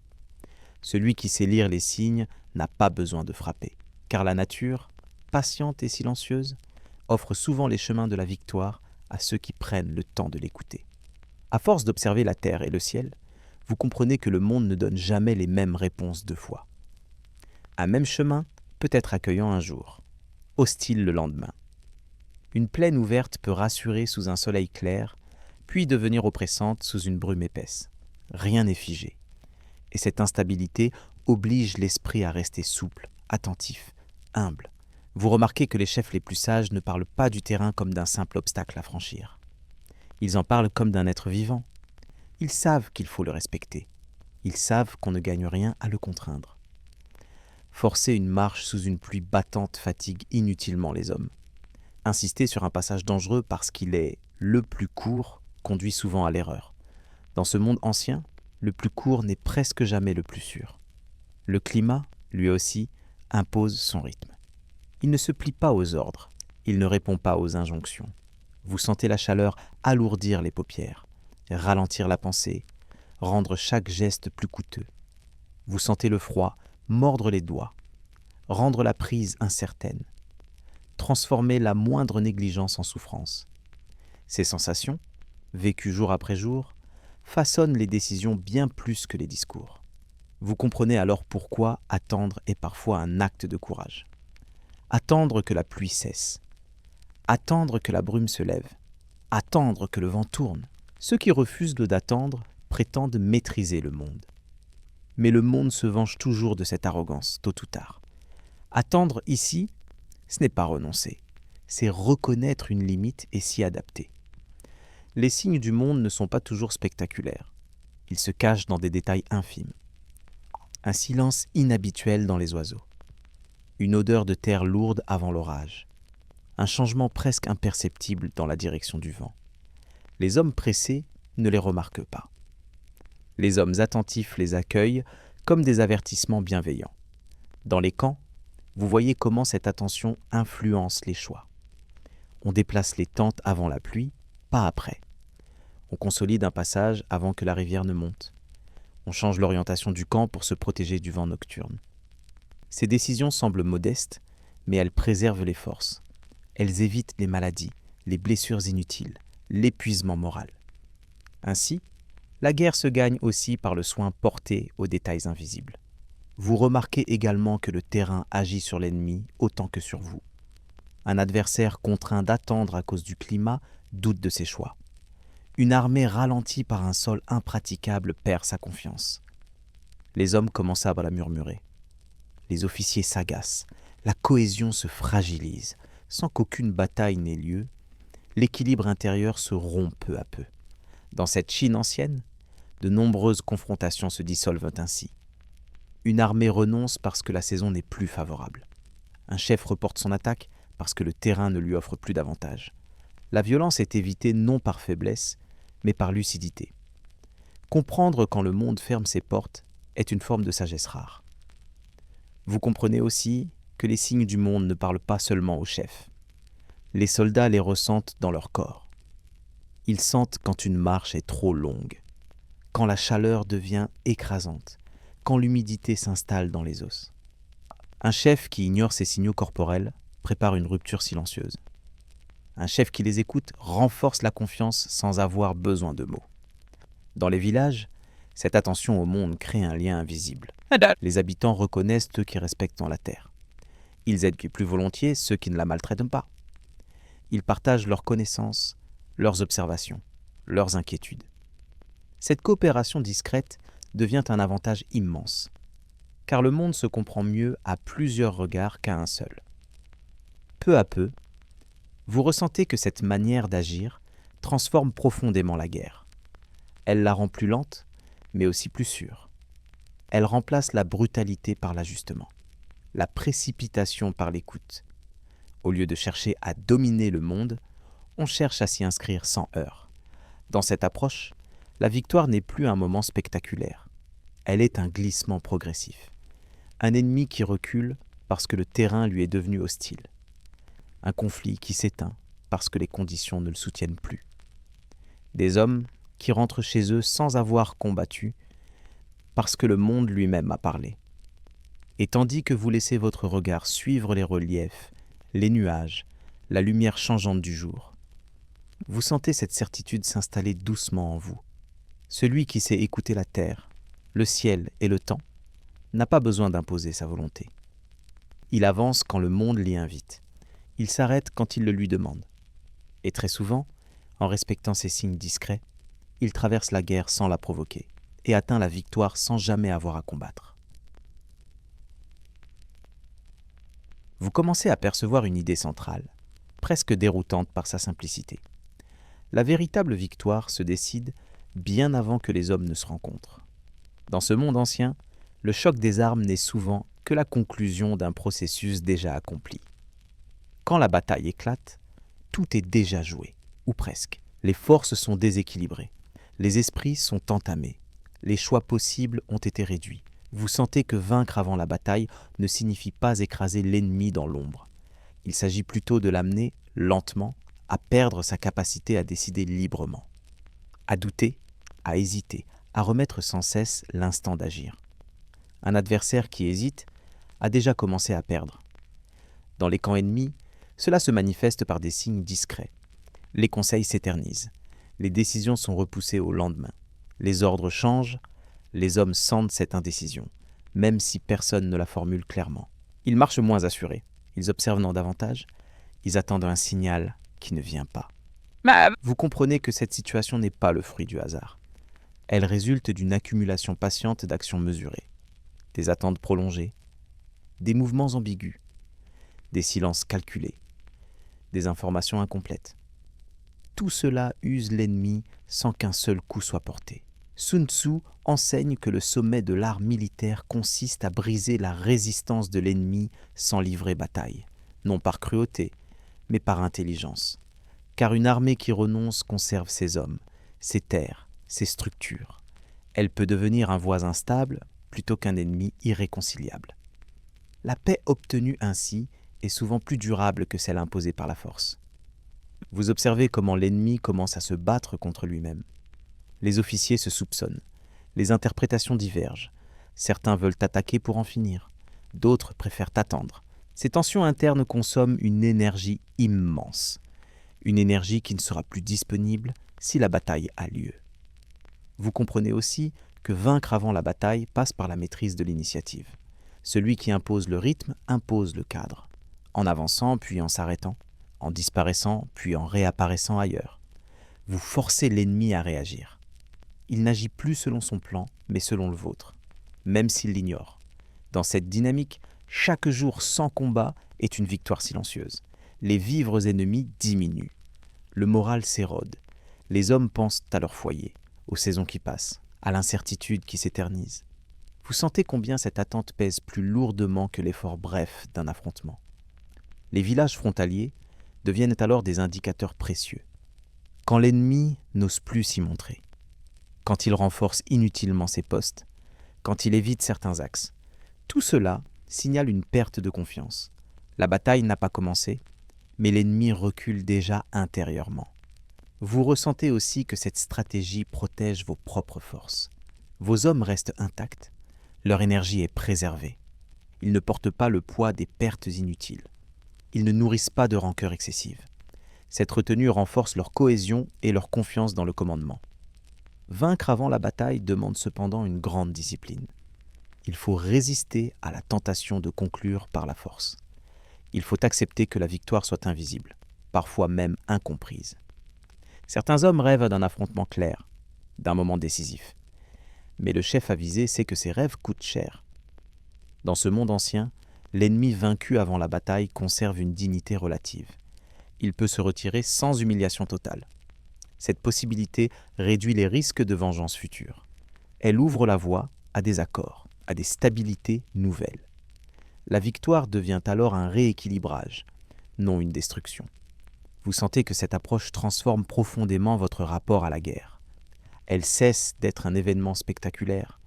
Elle devient un processus lent, presque imperceptible, un glissement des forces, un affaissement progressif de la volonté adverse. Et tandis que vous laissez cette idée s'installer en vous, doucement, vous comprenez une vérité essentielle, calme, presque apaisante. Lorsque l'ennemi n'ose plus attaquer, lorsqu'il doute trop pour avancer, lorsqu'il recule sans avoir été frappé, alors la bataille est déjà gagnée, même si aucune épée n'a quitté son fourreau. À mesure que cette domination invisible s'installe, vous comprenez que l'ennemi ne s'effondre jamais d'un seul coup. Il se fatigue, il se fragmente, il se replie sur lui-même.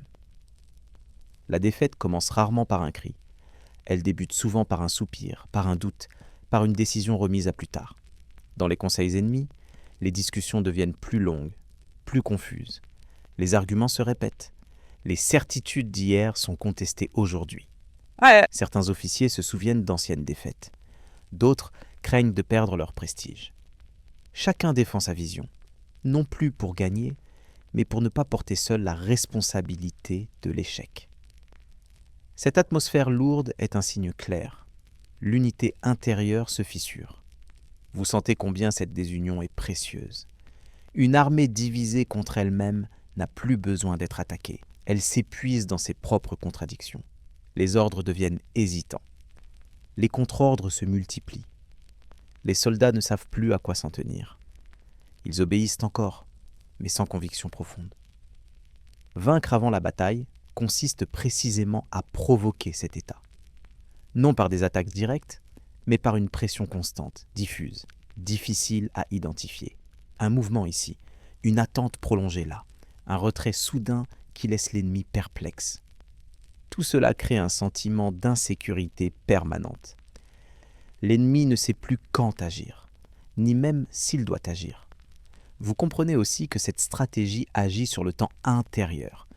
L'ennemi se sent en retard. Il craint de manquer une occasion. Il redoute que l'inaction actuelle soit déjà une erreur. Cette peur du temps perdu pousse souvent à des décisions précipitées. Et c'est précisément à ce moment-là que l'erreur survient. Dans ce monde ancien, beaucoup de batailles ont été perdues avant d'être livrées. Non parce que l'armée était faible, mais parce qu'elle n'avait plus confiance en son jugement. Elle avançait par obligation, non par conviction. Elle combattait pour ne pas paraître faible, non parce que le moment était juste. Une telle bataille est presque toujours perdue d'avance. Vous observez aussi comment les hommes ordinaires ressentent cette tension. Ils parlent moins, ils dorment mal, ils guettent les signes du commandement. Quand les ordres tardent ou changent, l'inquiétude se propage. La peur ne se transforme pas toujours en panique, mais elle s'infiltre lentement, comme l'humidité dans les murs. Sun Tzu a compris que le moral est un champ de bataille invisible. Celui qui contrôle l'esprit de l'ennemi contrôle déjà ses gestes. Il n'est plus nécessaire de l'affronter directement. Il suffit de le laisser s'user contre ses propres hésitations. Ainsi, la guerre devient une affaire de patience plutôt que de bravoure. Vous remarquez également que vaincre avant la bataille protège l'avenir.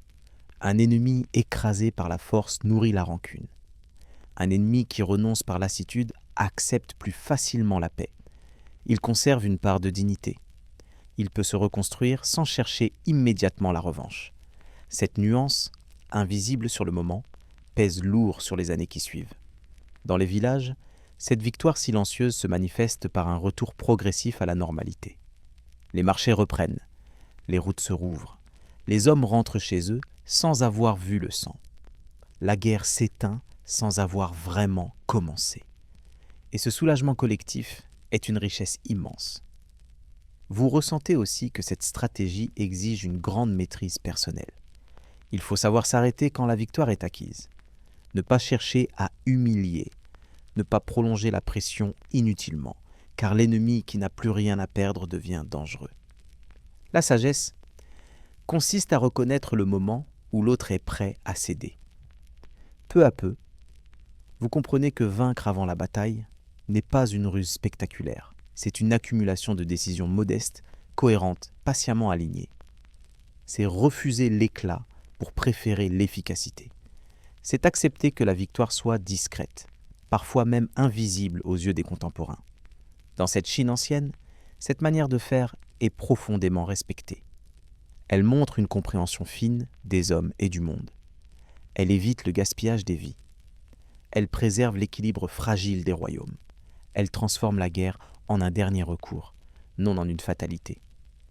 Et tandis que vous laissez cette idée se déposer en vous, lentement, vous ressentez une vérité calme, presque réconfortante. Lorsque l'ennemi n'ose plus avancer, lorsqu'il doute trop pour attaquer, lorsqu'il se retire pour préserver ce qui lui reste, alors la victoire est déjà là.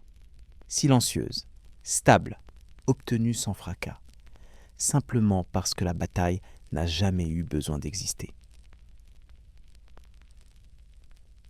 Vous commencez maintenant à comprendre que, dans ce monde ancien, toutes les victoires ne se ressemblent pas.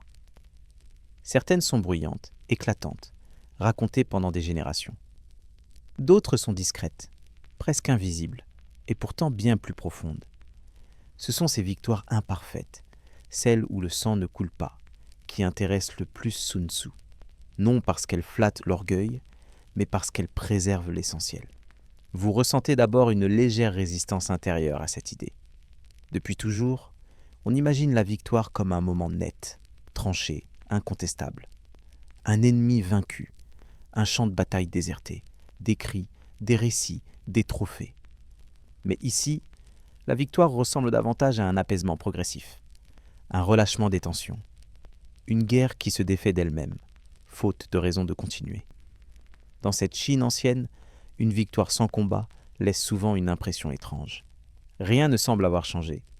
Et pourtant, tout est différent. Les armées se retirent, les routes se rouvrent, les villages reprennent leur souffle.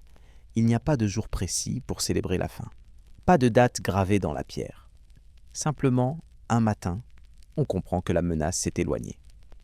Vous observez que cette victoire imparfaite ne satisfait pas tout le monde. Certains chefs regrettent l'absence de gloire. Certains soldats auraient même voulu prouver leur valeur. Certains récits resteront inachevés. Mais Sun Tzu comprend que ces frustrations sont un faible prix à payer. Car ce qui a été évité ne se raconte pas toujours, mais il pèse lourd.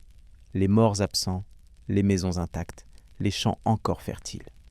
Vous percevez aussi que cette victoire est dite imparfaite parce qu'elle laisse l'ennemi debout. Il n'est pas détruit, il n'est pas humilié jusqu'au dernier homme. Il conserve ses structures, ses familles, sa mémoire. À première vue, cela peut sembler dangereux. Mais dans ce monde ancien, un ennemi anéanti laisse souvent place au chaos. Un ennemi qui recule peut devenir un voisin prévisible.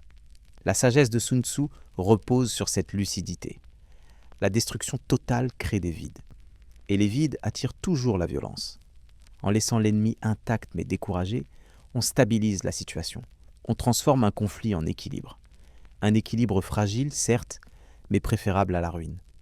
Vous remarquez que lorsque le sang ne coule pas, les esprits restent plus clairs. Les rancœurs sont moins profondes, les souvenirs moins brûlants. Les générations futures héritent d'une tension apaisée, non d'une haine irréconciliable. Cette différence, invisible sur le moment, devient immense avec le temps. Dans les villages, cette victoire silencieuse est vécue comme un soulagement discret. On n'ose pas toujours s'en réjouir ouvertement. On reprend simplement le travail. On répare ce qui a été négligé. On replante. On recommence à vivre. la guerre s'éloigne sans laisser de cicatrices béantes. Vous comprenez aussi que cette victoire imparfaite demande une grande retenue morale. Il faut savoir s'arrêter, savoir ne pas profiter de la faiblesse momentanée de l'autre, savoir renoncer à l'avantage immédiat pour préserver la stabilité future. Dans ce monde ancien, cette retenue est rare et donc précieuse. Certains chefs prolongent la pression par crainte de paraître faibles. Ils transforment une victoire silencieuse en conflit inutile. Sun Tzu met en garde contre cette tentation. Car celui qui ne sait pas reconnaître la victoire finit souvent par la perdre. La sagesse consiste parfois à ne pas aller plus loin. Vous sentez que cette approche modifie profondément la notion même de réussite. Il ne s'agit plus d'imposer sa volonté, mais de rétablir un équilibre. De faire en sorte que la guerre ne soit plus nécessaire. De permettre à chacun de rentrer chez soi sans humiliation extrême. Cette victoire imparfaite est peut-être la plus humaine de toutes. Et tandis que vous laissez cette idée se déposer en vous, lentement, vous ressentez une vérité calme, presque douce. Gagner sans effusion de sang, ce n'est pas gagner moins, c'est gagner autrement. C'est choisir la continuité plutôt que la rupture, la stabilité plutôt que l'éclat, et offrir au monde ancien, si fragile, une chance de respirer encore un peu. Lorsque la guerre s'achève sans combat, vous sentez que quelque chose reste en suspens. Il n'y a pas de clameur pour marquer la fin, pas de corps à compter, pas de triomphe à exhiber. Et pourtant, cette absence même devient un signe puissant. La violence a été retenue, contenue, empêchée de se répandre. Dans ce monde ancien, où chaque conflit laisse des traces profondes, cette retenue est une richesse silencieuse. Vous observez comment les armées se dispersent lentement. Les camps sont démontés sans hâte. Les traces de pas s'effacent peu à peu. Les feux cessent de brûler chaque nuit. Rien n'indique une défaite spectaculaire, mais tout suggère une résolution. Les hommes rentrent avec leurs forces presque intactes. Ils portent moins de blessures visibles, mais aussi moins de blessures intérieures. Cette victoire imparfaite est difficile à raconter. Les chroniqueurs aiment les dates, les batailles, les héros. Ici, il n'y a que des décisions prudentes, des attentes prolongées, des renoncements. Il est plus simple de glorifier le choc que de célébrer l'évitement. Pourtant, ce sont souvent ces victoires discrètes qui garantissent la paix la plus durable. Vous comprenez que, lorsque le sang ne coule pas, la mémoire collective se construit autrement. Il n'y a pas de chant de vengeance, pas de récit de massacre transmis aux enfants. Les générations futures héritent d'une histoire moins chargée, moins lourde. La guerre n'a pas laissé de cicatrices béantes à entretenir. Elle s'est retirée comme une ombre au lever du jour. Dans les royaumes concernés, cette issue permet une reprise plus rapide. Les champs n'ont pas été brûlés, les routes ne sont pas jonchées de ruines, les artisans n'ont pas été dispersés, les familles retrouvent leurs proches. La société se répare sans effort spectaculaire, simplement parce qu'elle n'a pas été brisée. Vous sentez combien cette continuité est précieuse. Dans un monde où chaque rupture peut entraîner des famines, des migrations forcées, des révoltes, éviter la destruction est déjà une victoire immense. Sun Tzu l'a compris. Préserver ce qui existe vaut souvent mieux que conquérir ce qui ne pourra pas être maintenu. Vous remarquez aussi que cette victoire imparfaite demande une grande maturité politique. Il faut accepter que l'ennemi existe encore, qu'il conserve une part de sa puissance, qu'il puisse, un jour, redevenir une menace. Mais cette acceptation est un pari sur le long terme. Un ennemi respecté est plus prévisible qu'un ennemi humilié. Un adversaire qui a pu se retirer sans honte est moins enclin à chercher une revanche immédiate. Dans ce monde ancien, beaucoup de conflits naissent de blessures d'orgueil, des humiliations mal digérées, des traités imposés trop durement, des victoires transformées en domination excessive. La victoire imparfaite évite ces pièges. Elle laisse à chacun une porte de sortie. Elle réduit la nécessité de réparer l'honneur par la violence. Vous observez aussi l'effet de cette issue sur ceux qui ont commandé. Le chef qui a su s'arrêter à temps n'est pas toujours célébré. On lui reproche parfois de ne pas avoir achevé l'ennemi. Mais il sait, au fond de lui, ce qu'il a évité. Il sait combien de vies ont été préservées. Cette connaissance intime remplace les louanges publiques. Pour les soldats, Cette fin sans combat est parfois déroutante. Certains ressentent un vide. Ils se sont préparés, mentalement et physiquement, à affronter la mort. Et voilà que tout se termine sans qu'ils aient eu à prouver leur courage. Avec le temps, pourtant, beaucoup comprennent la valeur de ce qu'ils ont vécu. Ils rentrent chez eux vivants, capables de reprendre une vie ordinaire. Dans les villages, cette victoire silencieuse se traduit par de petits gestes. On nettoie les chemins, on répare les toits, on salue les voisins revenus de loin. La vie reprend sans cérémonie. Cette simplicité est peut-être la plus belle preuve du succès. La guerre n'a pas bouleversé l'ordre du monde plus que nécessaire. Vous ressentez aussi que cette approche transforme la notion même d'honneur. L'honneur ne réside plus dans la destruction de l'autre. Il réside dans la capacité à retenir sa force, à choisir la mesure plutôt que l'excès, à comprendre que la vraie puissance est celle qui peut s'arrêter. Dans ce monde ancien, cette sagesse est rare. Elle va à l'encontre des instincts les plus immédiats. Elle demande de voir plus loin que l'instant présent, de penser en termes de génération, non de jours. Mais lorsqu'elle est appliquée, elle crée une stabilité fragile, certes, mais réelle. Et tandis que vous laissez cette réflexion s'approfondir, doucement, vous comprenez que la victoire imparfaite n'est pas une faiblesse déguisée. Elle est un choix conscient, un choix de continuité plutôt que de rupture, de préservation plutôt que de conquête, de lucidité plutôt que d'ivresse. Lorsque le sang ne coule pas, lorsque les armes restent silencieuses, lorsque la guerre s'éteint sans spectacle, le monde ancien peut continuer à respirer. Et dans ce souffle retrouvé, vous percevez peut-être la plus grande des victoires, celle qui laisse la place à la vie, là où la violence aurait tout emporté. Vous sentez maintenant que cette pensée née dans une Chine ancienne ne reste pas enfermée dans son époque. Elle déborde lentement de son cadre. Elle traverse les générations, les royaumes, les frontières invisibles du temps. Car ce que Sun Tzu a observé n'appartient pas seulement à la guerre. Il a observé les hommes, leurs peurs, leurs désirs, leurs erreurs récurrentes. Dans ce monde ancien, ces enseignements circulent d'abord discrètement. Ils ne sont pas proclamés sur les places publiques. Ils se transmettent entre chefs, entre stratèges, entre lettrés attentifs. On les lit lentement, on les médite, on les confronte à l'expérience. Ce n'est pas une doctrine figée, mais une grille de lecture du réel. Vous comprenez que cette sagesse survit précisément parce qu'elle n'impose rien. Elle ne dicte pas des règles rigides. Elle invite à observer, à s'adapter, à réfléchir. Elle rappelle que le monde change, mais que certaines constantes demeurent. L'impatience mène à l'erreur. L'orgueil aveugle. La peur déforme le jugement. La retenue éclaire. Peu à peu, vous sentez que cet héritage dépasse largement le champ militaire. Dans la vie des royaumes, gouverner sans écraser, attendre le moment juste, préserver les forces, éviter les affrontements inutiles, tout cela devient une manière de maintenir l'équilibre. Un souverain qui applique ces principes protège son peuple.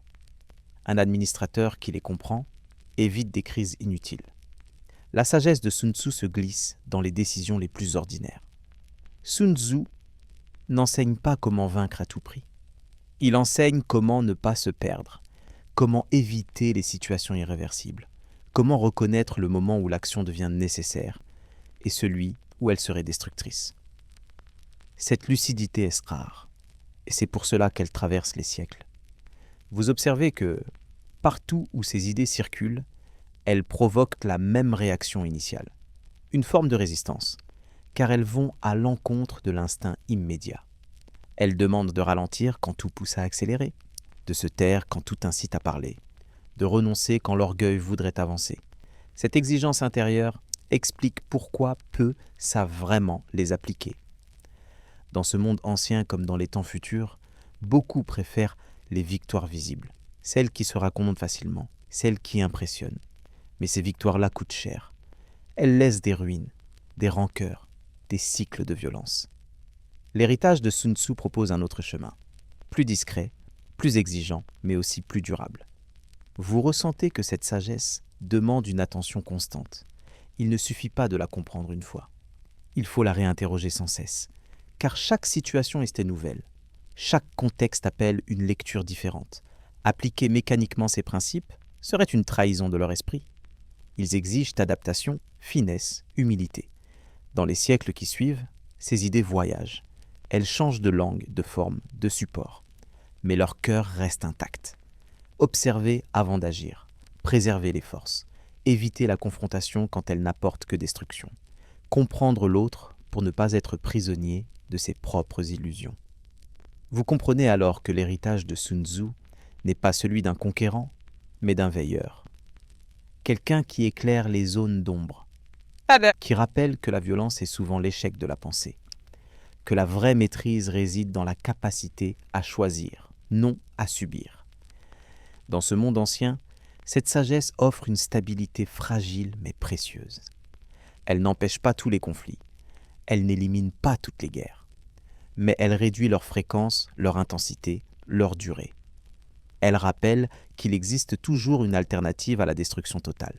Et tandis que vous laissez cette réflexion s'installer en vous, calmement, vous commencez à percevoir que cet héritage ne vous est pas étranger.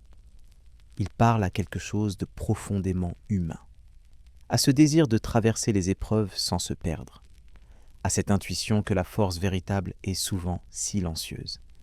Ce que Sun Tzu lègue au siècle n'est pas une méthode pour dominer, c'est une manière de rester en équilibre, de préserver ce qui peut l'être, de choisir la voie la moins violente sans être naïf. Une sagesse lente, exigeante, qui continue de murmurer bien longtemps après que les armes se sont tues. Plus vous laissez infuser cette pensée, plus vous comprenez qu'elle ne cherche jamais à séduire par l'éclat. Elle n'offre pas de promesse de triomphe rapide. Elle ne flatte pas l'ego. Elle parle bas, comme quelqu'un qui sait que seules les vérités durables méritent d'être dites lentement. Et c'est précisément pour cela que la sagesse de Sun Tzu traverse les siècles sans se faner. Dans les générations qui suivent, ces idées sont reprises, parfois mal comprises, parfois simplifiées. Certains y voient une recette pour manipuler, d'autres une justification de la ruse à tout prix. Mais ceux qui prennent le temps d'écouter vraiment perçoivent autre chose, une invitation constante à la retenue, à la lucidité, à la responsabilité. Car gagner sans combattre n'est jamais un droit automatique. C'est un équilibre fragile qui demande de renoncer à beaucoup de tentations. Vous sentez que cet héritage exige une maturité rare. Il faut accepter de ne pas être applaudi, de ne pas laisser de traces spectaculaires, de savoir que le plus grand succès restera peut-être invisible aux yeux des autres. Dans un monde qui célèbre le bruit et la domination, cette discrétion est presque une épreuve intérieure. Sun Tzu ne promet jamais l'absence totale de conflit. Il sait que les hommes resteront imparfaits, que la peur, l'avidité, l'orgueil reviendront toujours, mais il propose un garde-fou, une manière de ralentir la spirale, de transformer l'affrontement en dernier recours et non en réflexe. Cette nuance change tout. Vous comprenez aussi que cette sagesse demande de regarder la violence en face, sans fascination, ne pas la nier, ne pas la glorifier, la considérer comme un coup extrême, à engager seulement lorsque toutes les autres voies ont échoué. Dans ce regard lucide, il y a une profonde compassion pour les hommes, même lorsqu'ils se trompent. Dans les siècles futurs, ces principes trouvent des échos bien au-delà des champs de bataille. Ils influencent la manière de gouverner, de négocier, de résoudre des tensions. Ils rappellent que l'affrontement direct n'est pas toujours la preuve de courage, qu'il est parfois le signe d'un manque d'imagination ou d'une incapacité à comprendre l'autre. Vous ressentez que cet héritage agit comme une boussole intérieure. Il n'indique pas une direction unique, il aide surtout à éviter les écueils, à reconnaître les moments où l'on s'apprête à agir par colère, par peur, par précipitation. Il murmure « Attendez, regardez encore, comprenez mieux ». Cette sagesse n'est pas confortable, elle oblige à douter de soi, à remettre en question ses certitudes, à admettre que l'on peut se tromper, même avec de bonnes intentions. Mais c'est précisément cette exigence qui la rend précieuse. Elle empêche la violence de devenir automatique. Vous comprenez alors que l'héritage de Sun Tzu n'est pas une méthode figée, mais une attitude face au monde. Une manière d'habiter les tensions sans les laisser tout envahir. une façon de transformer l'intelligence en protection, de faire de la patience une force active, de reconnaître que la victoire la plus sûre est celle qui laisse encore un avenir possible. Dans ce monde ancien comme dans les temps à venir, cette sagesse agit souvent dans l'ombre. Elle empêche des guerres qui n'auront jamais lieu. Elle désamorce des conflits avant qu'ils ne deviennent irréversibles. Elle sauve des vies sans jamais pouvoir les compter. Et c'est peut-être pour cela qu'elle reste si difficile à mesurer. Vous sentez aussi que cet héritage s'adresse à chacun, au-delà des rois et des généraux. Il parle à toute situation où un rapport de force s'installe, à tout moment où l'on peut choisir entre l'escalade et l'apaisement, entre la réaction immédiate et la réflexion lente, entre le besoin d'avoir raison et la volonté de préserver l'équilibre. À mesure que cette pensée se déploie en vous, elle devient presque apaisante. Elle enlève l'urgence de devoir toujours prouver. Elle autorise le silence. Elle redonne de la valeur à l'attente. Elle rappelle que ne pas agir peut parfois être l'acte le plus fort. Dans le calme qui suit cette longue traversée, vous comprenez enfin ce que signifie vraiment gagner sans jamais combattre. Ce n'est pas éviter toute difficulté. Ce n'est pas fuir les responsabilités. C'est choisir consciemment de ne pas transformer chaque tension en destruction. C'est préférer la continuité à la rupture, la lucidité à l'ivresse. Et tandis que cette sagesse ancienne se dépose doucement en vous, comme un écho lointain venu de la Chine ancienne, vous sentez qu'elle ne cherche pas à vous convaincre. Elle se contente d'être là, disponible, silencieuse. Elle vous laisse avec une question simple, presque murmurée. Dans ce monde fragile, face aux conflits visibles ou invisibles, saurez-vous, vous aussi, reconnaître le moment où la plus grande victoire consiste à ne pas lever l'épée. Peu à peu, vous revenez. La Chine ancienne s'éloigne doucement, comme un paysage qui se dissout dans la brume du matin. Les camps silencieux, les chemins de terre, les feux discrets, les attentes interminables. Tout cela s'apaise. Il ne reste plus que le souffle régulier et cette impression d'avoir traversé un monde où la force ne criait jamais. Vous avez marché dans les pas de Sun Tzu. Vous avez observé avec lui les hommes, leurs peurs, leurs élans, leurs erreurs répétées. Vous avez compris que la guerre, avant d'être un choc, est un déséquilibre, qu'elle naît souvent bien avant la bataille et qu'elle peut parfois s'éteindre avant même de commencer. Vous avez vu que gagner sans combattre n'est ni lâcheté ni fuite. C'est une exigence, une discipline intérieure, une attention constante portée au temps, aux signes du monde, aux hommes que l'on dirige et à ceux que l'on affronte. C'est accepter que la victoire la plus durable soit parfois invisible, silencieuse, presque ingrate. Dans cette sagesse ancienne, il n'y a pas de promesse d'héroïsme éclatant. Il y a autre chose, la préservation des vies, la continuité des royaumes, la possibilité, toujours fragile, d'un lendemain moins violent que la veille. Et maintenant, doucement, la question se pose à vous. Non comme un défi, mais comme une invitation tranquille. Dans ce monde, face aux conflits petits ou grands, visibles ou intérieurs, auriez-vous su attendre, observer, renoncer au choc immédiat pour choisir un chemin plus lent, mais plus sûr? Peut-être que la plus grande victoire n'est pas celle que l'on raconte, mais celle qui permet simplement de rentrer chez soi, de retrouver le silence et de laisser le monde continuer à respirer. Merci d'avoir voyagé avec Histoire Cocasse. Si cette histoire vous a apaisé, si elle vous a accompagné vers le sommeil ou la réflexion, pensez à vous abonner à la chaîne, à laisser un petit commentaire pour dire d'où vous nous écoutez ce soir, et à déposer un j'aime doucement avant de fermer les yeux. Bonne nuit, et que cette sagesse ancienne vous accompagne lentement dans le calme.